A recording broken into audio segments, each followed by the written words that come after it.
মাসের মধ্যে জিলহজ মাস হচ্ছে সম্মানিত, এবং জিলহজ মাসের মধ্যে প্রথম 10 দিন হচ্ছে আরো সম্মানিত। সুবহানাল্লাহ। এবং এই 10 দিনের মধ্যে আল্লাহ পাক রব্বুল আলামিন 9তম জিলহজ অর্থাৎ আরাফার দিন, এটা হচ্ছে আল্লাহ পাকের কাছে আরো সম্মানিত। সুবহানাল্লাহ।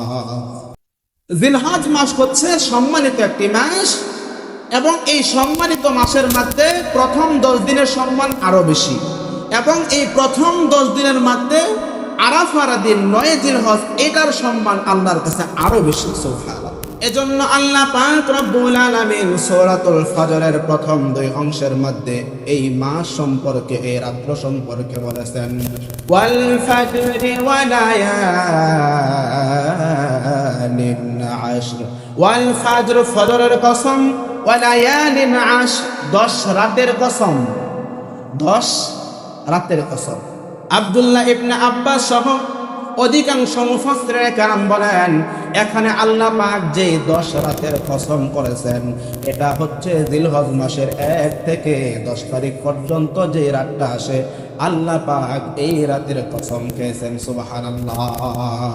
সুতরাং আল্লাহ পাক যে রাতের কসম খায় আলাদাভাবে কোরআনের আয়াত নাজিল করে, তাহলে নিঃসন্দেহে এই রাতগুলোর, এই দিনগুলোর সম্মান আছে না নাই? আছে না?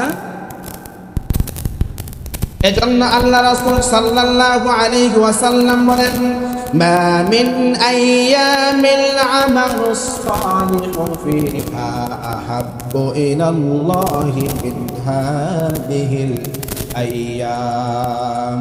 আল্লাহ রাসূল সাল্লাল্লাহু আলাইহি ওয়াসাল্লাম বলেন, এই দিনগুলির ইবাদত, এই জিলহজ মাসের 10 দিনের ইবাদত আল্লাহর কাছে এত দামি, এত দামি যে অন্যান্য দিনের আমলের চাইতে এই জিলহজ মাসের আমল আল্লাহর কাছে বড় প্রিয়। সুবহানাল্লাহ। সাহাবায়ে কেরাম জিজ্ঞাসা করলেন, ইয়া রাসূলুল্লাহ, হাবিবাল্লাহ, আল্লাহর রাস্তায় জিহাদ করার চাইতে কি এই 10 দিনের ইবাদত আল্লাহর কাছে বেশি প্রিয় কিনা? জিজ্ঞাসা করছে, ইয়া রাসূলুল্লাহ, আল্লাহর রাস্তায় জিহাদ করার চাইতেও কি এই 10 দিনের আমল আল্লাহর কাছে বেশি প্রিয়? রাসূল সাল্লাল্লাহু আলাইহি ওয়াসাল্লাম বলেন, ওয়ালাল জিহাদ ফি সাবিলিল্লাহ। সুবহানাল্লাহ। আল্লাহ রাসূল সাল্লাল্লাহু আলাইহি ওয়াসাল্লাম বলেন, আল্লাহর রাস্তায় জিহাদ করার চাইতেও এই 10 দিনের ইবাদত আল্লাহর কাছে বড় প্রিয়। আল্লাহর রাস্তায় জিহাদ করার চাইতেও এই জিলহজ মাসের প্রথম 10 দিনের 10 রাতের ইবাদত আল্লাহর কাছে প্রিয়। তবে রাসূল সাল্লাল্লাহু আলাইহি ওয়াসাল্লাম হাদিসের পরবর্তী অংশের মধ্যে জানা দেয়, ইল্লা রাজুলুন খারাজা বিনাফসিহি ওয়া মালিহি সুম্মা লাম ইয়ারজি' মিন যালিকা বিশাইইন। তবে ওই ব্যক্তি নয় যেই ব্যক্তি আল্লাহর রাস্তায় তার জান এবং মাল নিয়ে বের হয়ে গেছে, কিন্তু যুদ্ধের ময়দানে গিয়ে আসে আর জান আর মাল নিয়ে ফিরতে পারে নাই, যে আল্লাহর রাস্তায় শহীদ হয়ে গেছে, অবশ্য এই 10 দিনের ইবাদতের চাইতে ওই ব্যক্তি আল্লাহর রাস্তায় শহীদ হওয়া আল্লাহর কাছে বড় প্রিয়। আল্লাহ রাসূলকে জিজ্ঞেস করা হলো, জিহাদ বেশি আল্লাহর কাছে দামি না এই 10 দিনের ইবাদত বেশি দামি? রাসূল জানায় দিলেন, এই 10 দিনের ইবাদত আল্লাহর কাছে বেশি দামি, কিন্তু ওই ব্যক্তির মতো না যে তার জানমাল নিয়ে যুদ্ধের ময়দানে বের হয়েছে, কিন্তু সে আর বাড়িতে জানমাল নিয়ে ফিরতে পারে না। এই ব্যক্তি আবার এই 10 দিনের ইবাদতের চাইতে তার মর্যাদা বেশি। আল্লাহ রাসূল সাল্লাল্লাহু আলাইহি ওয়াসাল্লাম বলেন, এজন্য আল্লাহ পাকের পক্ষ থেকে এই মাসের মধ্যে কিছু আমল আপনার জন্য নির্ধারিত। আল্লাহ পাক রব্বুল আলামিন এই মাসের 10ম তারিখে আপনার আমার যাদের উপর বাইতুল্লাহ হজ করার মতো, তাওয়াফ করার মতো সামর্থ্য আছে, আল্লাহ পাক রব্বুল আলামিন ওই সকল প্রত্যেক বান্দার উপর বাইতুল্লাহ তাওয়াফ করা ফরজ করে দিয়েছেন। সুবহানাল্লাহ। এজন্য আল্লাহ পাক রব্বুল আলামিন বলেন, ইল্লাহি আলান নাসি হিজ্জুল বাইতি মান ইসতাতা ইলাইহি সাবিলা ওয়া মান কাফারা ফাইন্নাল্লাহা গানিয়্যুন আনিল আলামিন।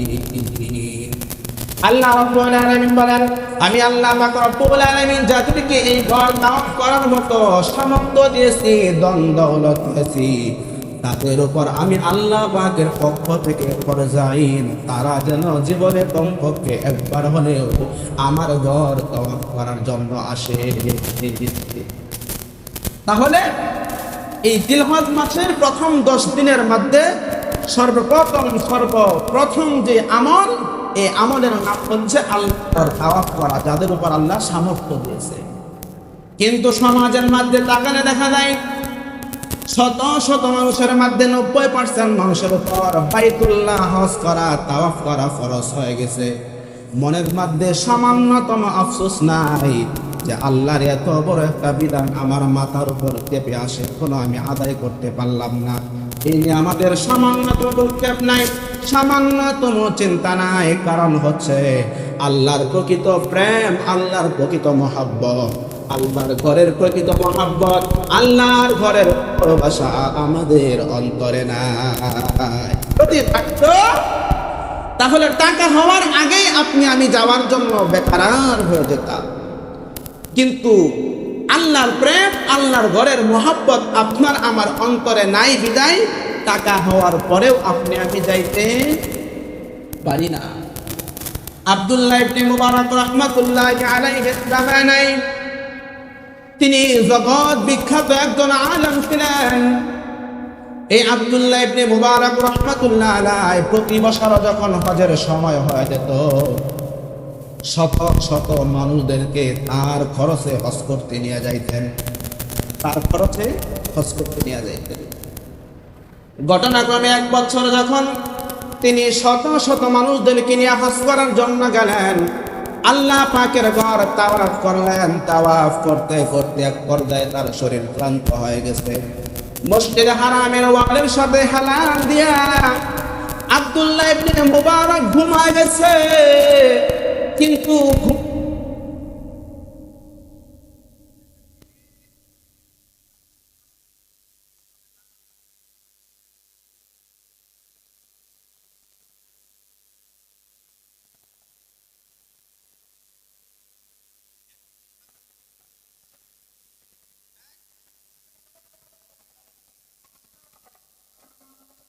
তার এই ঘর তাওয়াফ করার জন্য আসছে। মাতার পাশের জন বলতেছে 6 লক্ষ হাজি এই বছর হজ করার জন্য আসছে। কিন্তু মজার বিষয় হলো এই 6 লক্ষ হাজির হজ আল্লাহ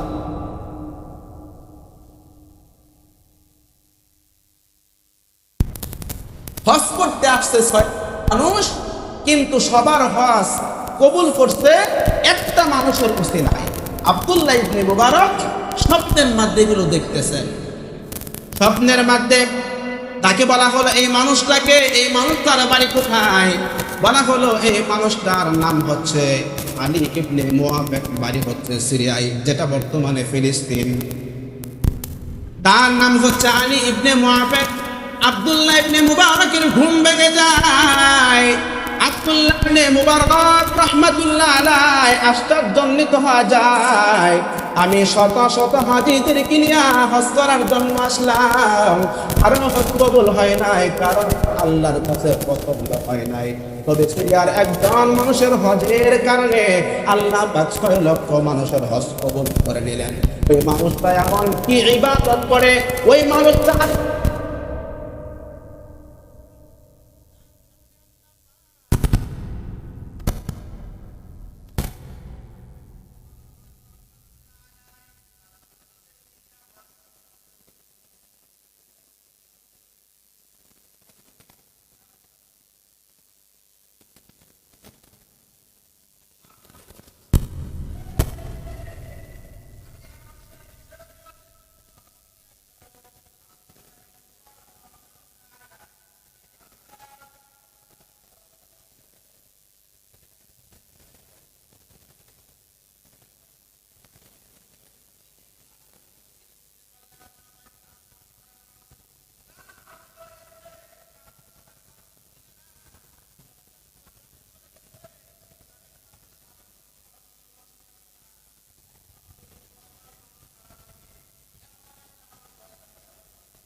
তারা মনে হয় গোশত পাক করতেছেন, একটু গোশতের তরকারি যদি দিতেন আমার স্ত্রীকে আমি খাওয়াইতাম। ভিতর থেকে আওয়াজ আসলো, কে যুবক, কে আপনি? আপনাকে আমরা চিনি না, তবে যেই গোশত রান্না করতেছি আমি খাওয়ার জন্য, এটা আমার জন্য হালাল, আপনার জন্য হালাল না, আপনার জন্য হারাম। আলী ইবনে মুয়াফিক বলে, কি বলেন আপনি? যেই গোশত আপনার জন্য হালাল এটা আমার জন্য হারাম হবে কেন? এবার ভিতর থেকে আওয়াজ আসে, আজকে 4-5 দিন হয়ে যায় আমার চুলায় কোনো আগুন জ্বলে না, আমার স্বামী কাজের সন্ধানে যায় কোনো কাজ পায় না, 2-3 দিন হয়ে যায় আমার সন্তানগুলো ক্ষুধার যন্ত্রণায় ছটফট ছটফট করতেছে। আমার স্বামী যখন কাজ না পাইয়া বাড়ির দিকে রওনা করেছে, হঠাৎ করে রাস্তার মধ্যে দেখে একটা মরা গাধা পড়ে আছে। আমার সন্তানকে বাঁচানোর জন্য সেই মরা গাধার একটা রানের থেকে অল্প একটু গোশত নিয়ে আসতে, যেটা খেয়ে আমার জান বাঁচানোর জন্য এই হারামটা খাওয়া আল্লাহ আমাকে হালাল করে দিয়েছে, কিন্তু আপনার জন্য এটা হালাল না, আপনার জন্য এটা হারাম, এই জন্য এই গোশত আমি আপনাকে দিতে পারবো না। আলী ইবনে মুয়াফিক বলে, হুজুর এই কথা শোনার পর যেন আসমান ভেঙে আমার মাথায় পড়ে, কষ্টের মধ্যে আছে, আমি আর গোশত নিলাম না, দৌড়ে বাড়িতে গেলাম, স্ত্রীকে বললাম কি রান্না করছো, তাড়াতাড়ি দাও, এই খাবার নিয়ে তাদেরকে আমি দেই। হজে যাওয়ার যে সম্পদ আমি একত্রিত করেছিলাম সমস্ত সম্পদ আমি তাদেরকে দিয়া দিলাম। দেওয়ার পর মনের মধ্যে একটা শান্তি অনুভব হয়েছে। বাড়িতে আসছি, রাতের বেলা যখন ঘুমাবো মাথার মধ্যে টেনশন চলে আসছে, আমি হজ করার জন্য যাব, এলাকার সকল মানুষ জানে, কিন্তু আমি যে টাকাটা দিয়া দিলাম, সকালে যদি হজ করতে না যাই এলাকার মানুষ না জানি কি ভাববে, মনের মধ্যে বড় চিন্তা। কিন্তু আমি কি করলাম, সকল মানুষের মতো আমিও বাড়ি থেকে সকাল বেলা বের হয়ে গেলাম। সকলে বের হয়েছে হজ করার জন্য, আমি বের হয়েছি, অর্থাৎ মানুষ যাতে মনে করে আমি হজ করার জন্য গেছি, কিন্তু আমি হজ করার জন্য যাই নাই। যেই সময়টা হজের মধ্যে মানুষ কাটাইছে, এই সময়টা আমি জঙ্গলে জঙ্গলে ঘুরা ঘুরা কাটাইছি, আর জমিনের মধ্যে সাজদা দিয়ে আল্লাহর কাছে কান্না করছি, আল্লাহ এত বড় একটা আশা নিয়ে যে সম্পদগুলো, যে টাকাগুলো আমি অর্জন করেছিলাম, আজকে এই টাকাগুলো একজন গরিব মানুষকে দান করে দেওয়ার কারণে আমি হজ করতে পারলাম না। এই সমস্ত কাজগুলো করে করে যখন আমি হজের সম্পূর্ণ সময়টা কাটায়া বাড়িতে আসলাম, ওদিক দিয়ে সকল মানুষ যখন হজ থেকে বাড়িতে আসলো, একজন আয়েশা জিজ্ঞাসা করে, ও আলী ইবনে মুয়াফিক, তোমাকে যে বাইতুল্লাহ শরীফ তাওয়াফ করার সময় একবার দেখলাম, পরে তো আর দেখি না। আল্লাহু আকবার। আবার আরেকজন জিজ্ঞাসা করে, ও আলী ইবনে মুয়াফিক, ওই যে জামরায় পাথর মারার জন্য তুমি যে আমাকে একটা পাথর উঠায় দিলা, তারপরে তো আর তোমাকে দেখলাম না। আরেকজন জিজ্ঞাসা করে, ও আলী ইবনে মুয়াফিক, ওই যে তুমি পয়গম্বরের রওজার মধ্যে সালাম দেওয়ার জন্য যাইলা, দেওয়ার সময় তোমার একটা স্বর্ণ মুদ্রার থলে আমার কাছে রাখছিলা, কিন্তু সালাম দিয়া তো পরে আর আসলা না। আব্দুল্লাহ ইবনে মুয়াফিক এই কথাগুলো শুনে আর আশ্চর্যান্বিত হচ্ছে। আলী ইবনে মুয়াফিক বলে, মানুষজনটা কি বলে, আমি তো হজ করতেই যাই নাই, তারা নাকি আমাকে তাওয়াফ করতে দেখছে, তারা নাকি আমাকে এরকম ভাবে আরাফার ময়দানে দেখছে, তারা নাকি আমাকে পয়গম্বরের দরবারে সালাম দিতে দেখছে। এই সমস্ত কথাগুলো আমার বুঝে আসতেছিল না। সারাদিন কেটে যায়, রাতের বেলা যখন আমি ঘুমাই, ঘুমের ঘরে হঠাৎ করে স্বপ্নের মধ্যে দেখি আমার ঘরটা আলোকিত হয়ে যায়।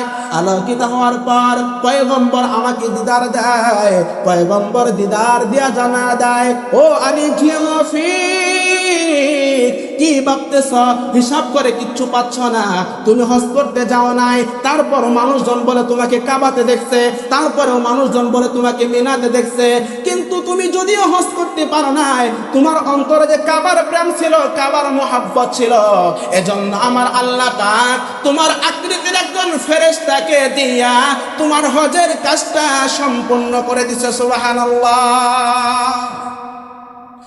এবার ওই লোকটা ডাক দেয়া বলতেছে, হুজুর এই যে আমাকে টাকাগুলো যে দেয়া গেল, এবার আমি স্বপ্নের মধ্যে না আগামী বছর সত্যি সত্যি আমি হজ করতে যাব। সুবহান। তাহলে যদি কাবার মহাব্বত প্রেম অন্তরে থাকে, টাকা না থাকলেও আল্লাহ ব্যবস্থা করে দেয়। দেখবেন বর্তমানেও আছে, টাকা নাই গরিব মানুষ, কোত্থেকে কিসের একটা লটারি পাইছে, হজ করার জন্য যাচ্ছে, কারণ তার তকদিরে আছে, হয়তো তার মনের মধ্যে কাবার প্রেম মহাব্বত ছিল। এজন্য এই মাসের প্রথম আমল হচ্ছে, আপনি আমার উপর যার উপর হজ খরচ হয়েছে, আমরা এই মাসের প্রথম 10 তারিখে কি করব, হজ্জে বাইতুল্লাহ সম্পন্ন করব। 2 নাম্বার আমল হচ্ছে কোরবানি করা। আল্লাহ পাক রব্বুল আলামিন আপনার আমার উপর যাদের উপর কোরবানি ওয়াজিব করে দিয়েছেন, আমরা কি করব, এই জিলহজ মাসের 2 নাম্বার আমল হচ্ছে কোরবানি দেব। কারণ আল্লাহ পাক রব্বুল আলামিন বলেছেন, ইন্না আ'তাইনাকাল কাউসার ফাসাল্লি লিরাব্বিকা ওয়ানহার। আল্লাহ রব্বুল আলামিন বলেছেন, ও পয়গম্বর, নিশ্চয় আমি আপনাকে কাউসার দান করেছি, সুতরাং আপনি আপনার রবের জন্য নামাজ পড়ুন এবং কুরবানি করুন। কি বলছে? নামাজ পড়ুন এবং কুরবানি করুন। কিন্তু দুঃখের বিষয় হচ্ছে, আমরা কুরবানি ভালো করতে পারি, নামাজের খবর নাই। কুরবানি করতে গিয়ে অনেক নামাজের খবর নাই। গরু কুরবানি দিতে সময় ফরজের খবর নাই। হ্যাঁ, তাহলে আল্লাহ বললেন, ফাসাল্লি লিরাব্বিকা ওয়ানহার, আপনি আপনার রবের জন্য নামাজ পড়েন, তারপর কুরবানি করেন। আল্লাহ রাব্বুল আলামিন অন্য আয়াতের মধ্যে বলেন, ওয়ালিকুল্লি উম্মাতিন জাআলনা মানসাকানান লিয়াযকুরু ইসমাল্লাহি আলা মা রাযাকাহুম মিন বাহিমাতিল আনআম। আল্লাহ রাব্বুল আলামিন বলেন, প্রত্যেক উম্মতদের জন্য আমি কুরবানি নির্দিষ্ট করে দিয়েছি, সুতরাং তোমাদের উপর যাদের উপর কুরবানি ওয়াজিব হয়ে গেছে, তোমরা আল্লাহর নামে কুরবানি দান করো। এজন্য এই জিলহজ মাসের 2 নাম্বার আমল হচ্ছে আমরা কুরবানি করব। কারণ রাসূল জানা দেয়, মান ওয়াজাদা সাআতান ফালাম ইউদহি ফালা ইয়াকরাবান্না মুসাল্লানা। যেই ব্যক্তি আল্লাহ পাক রব্বুল আলামিন যেই ব্যক্তিকে কুরবানি দেওয়ার মতো সামর্থ্য দিছে, ওই ব্যক্তি যদি কুরবানি না দেয়, ওই ব্যক্তি যেন আমি পয়গম্বরের ঈদগাহে না আসে। নাউজুবিল্লাহ। আল্লাহ বলেন, আল্লাহ রাসূল বলেন, যে ব্যক্তি সামর্থ্য থাকার পরেও কুরবানি দেয় না, সে ব্যক্তি যেন আমার ঈদগাহে না আসে। এজন্য প্রিয় ভাইয়েরা আমার, আল্লাহ পাক আপনাকে আমাকে যাদেরকে এরকম ভাবে কুরবানি দেওয়ার মতো সামর্থ্য দিয়েছে, আমরা কি করব, কুরবানি দিব। এটা হচ্ছে 2 নাম্বার আমল। 3 নাম্বার আমল হচ্ছে, ইদা দাখালাতিল আশরু ওয়া আরাদা আহাদুকুম আইয়ুদহিয়া ফালাইয়া মিন্নি ফালা ইয়ামাসসা মিন শা'রিহি ওয়া বাশারিহি শাইআ। আল্লাহ রাসূল সাল্লাল্লাহু আলাইহি ওয়াসাল্লাম বলেন, তোমাদের মধ্যে যারা কুরবানি দেওয়ার নিয়ত করেছো, যখন জিলহজ মাসের চাঁদ তোমরা দেখে ফেলবে, চাঁদ দেখার পর থেকে নিয়ে কুরবানি সম্পন্ন করার পর্যন্ত তোমরা তোমাদের চুল, নখ ইত্যাদি এগুলো কি করবে না, কাটবে না। হ্যাঁ, যারা আমরা কুরবানি দিব তাদের জন্য রাসূলের আদেশ, তোমরা যারা কুরবানি দিবে, জিলহজ মাসের চাঁদ ওঠা থেকে নিয়ে কুরবানি সম্পূর্ণ করা পর্যন্ত তোমার হাত পায়ের নখ কাটা থেকে বিরত থাকবা, তোমার মাথার চুল কাটা থেকে বিরত থাকবা, তোমার অবাঞ্ছিত লোম কাটা থেকে বিরত থাকতে হবে। এজন্য আমরা কি করব, আগামী রবিবার পর্যন্ত সম্ভবত এই সময়টা আছে, আমরা যারা কুরবানি দেওয়ার নিয়ত করেছি, রবিবারের আগে আমাদের মাথা চুল টুল এগুলো কি করে নিব, পরিষ্কার পরিচ্ছন্ন করে নিব। এটা হচ্ছে 4 নাম্বার। 5 নাম্বার আমল হচ্ছে, আল্লাহ রাসূল সাল্লাল্লাহু আলাইহি ওয়াসাল্লাম বলেন, ফাআকসিরু ফীহিন্না মিনাত তাহলিলি ওয়াত তাকবীর ওয়াত তাহমিদ। এই দিনগুলোতে তোমরা বেশি বেশি তাহলিল করবা, অর্থাৎ এই দিনগুলোতে বেশি বেশি করবা লা ইলাহা ইল্লাল্লাহ, লা ইলাহা ইল্লাল্লাহ, এবং তাহমিদ পড়বা আলহামদুলিল্লাহ, সুবহানাল্লাহ। তাকবীর তাকবীর বলবা, আল্লাহু আকবার, আল্লাহু আকবার, আল্লাহু আকবার। পয়গম্বর শেখায় এই দিনগুলোতে তোমরা তাহলিল করবা, তাকবীর দিবা এবং তাহমিদ করবা। 5 নাম্বার আমল হচ্ছে আল্লাহ রাসূল সাল্লাল্লাহু আলাইহি ওয়াসাল্লাম বলেন, জিলহজ মাসের 1 তারিখ থেকে নিয়ে 9 তারিখ পর্যন্ত তোমরা নফল রোজার নিয়ত করবা। সম্ভব হলে নফল রোজা রাখবা। যদি 9টা রোজা রাখা তোমার দ্বারা সম্ভব না হয়, তাহলে কমপক্ষে আরাফার দিন রোজা রাখবা। কারণ হাদিস শরীফের মধ্যে আসছে, সিয়ামু আরাফাতি আহতাসিবু আলাল্লাহি আইয়ু কাফফিরাস সানাতাল্লাতী ক্বাবলাহু ওয়াস সানাতাল্লাতী বা'দাহু। পয়গম্বর সাল্লাল্লাহু আলাইহি ওয়াসাল্লাম জানা দেয়, যেই ব্যক্তি আরাফার দিনে রোজা রাখবে, আমি পয়গম্বর আল্লাহর কাছে আশা রাখি ওই ব্যক্তির আগের 1 বছরের পরের 1 বছরের টোটাল 2 বছরের গুনাহ আল্লাহ মাফ করে দিবেন। সুবহানাল্লাহ। একটা রোজা রাখলে 2 বছরের গুনাহ আল্লাহ মাফ করে দিবে। পয়গম্বর বলেন, আমি এমনটা আশা করি। এজন্য আমরা সকলে কি করব? চেষ্টা করব আরাফার দিনে রোজা রাখার জন্য। কারণ আল্লাহ রাসূল সাল্লাল্লাহু আলাইহি ওয়াসাল্লাম বলেন, আরাফার দিনে আল্লাহ পাক এত সংখ্যক মানুষকে জাহান্নাম থেকে মুক্তি দিয়ে জান্নাতে দেয়, এত পরিমাণ জাহান্নামীকে আল্লাহ পাক অন্য কোনো দিন মাফ করে না। এজন্য আমরা কি করব? এই দিনে বেশি বেশি রোজা রাখার চেষ্টা করব, নফল ইবাদত করার চেষ্টা করব, জিকির করার চেষ্টা করব, নামাজ পড়ার চেষ্টা করব। 7 নাম্বার হচ্ছে আল্লাহ পাক রব্বুল আলামিন বলেন, ওয়ায়াযকুরুসমাল্লাহি ফি আইয়ামিন মা'লুমাত। এই 10 দিন আমরা বেশি বেশি আল্লাহকে স্মরণ করব। কি করব? আল্লাহকে স্মরণ করব। কিন্তু আমাদের তো মাথা গরম হয়ে যায়, গরু কিনতে গিয়া মাথা এত গরম হয়, করতে গেছে এক ওয়াজিব কাজ, গালি দিয়া অনেক কবিরা গুনাহ মাথায় নিয়ে চলে আসছে। এটা করা যাবে না। এজন্য আল্লাহ পাক রব্বুল আলামিন আমাদের যাদের উপর 1 নাম্বার হজ করার সামর্থ্য দিয়েছে আমরা হজ করব, যাদেরকে কুরবানি দেওয়ার সামর্থ্য দিয়েছে আমরা কুরবানি দিব, যাদেরকে আমরা কুরবানি দিব তাদের হচ্ছে আমল, আমরা চাঁদ দেখার পর থেকে আমাদের মুখ চুলগুলো কাটবো না এবং আরাফার রোজাগুলো রাখার চেষ্টা করব এবং বেশি বেশি তাকবীর, তাহলিল, তাহমিদ এগুলো আদায় করব, আল্লাহকে স্মরণ করব, বেশি বেশি জিকির করব। আল্লাহ পাক রব্বুল আলামিন এইভাবে আমলের মাধ্যমে আপনার আমার এই জিলহজ মাসের 10 দিন অতিবাহিত করার তৌফিক দান করুন সকলে বলে আমিন। আসসালামু আলাইকুম ওয়া রাহমাতুল্লাহ।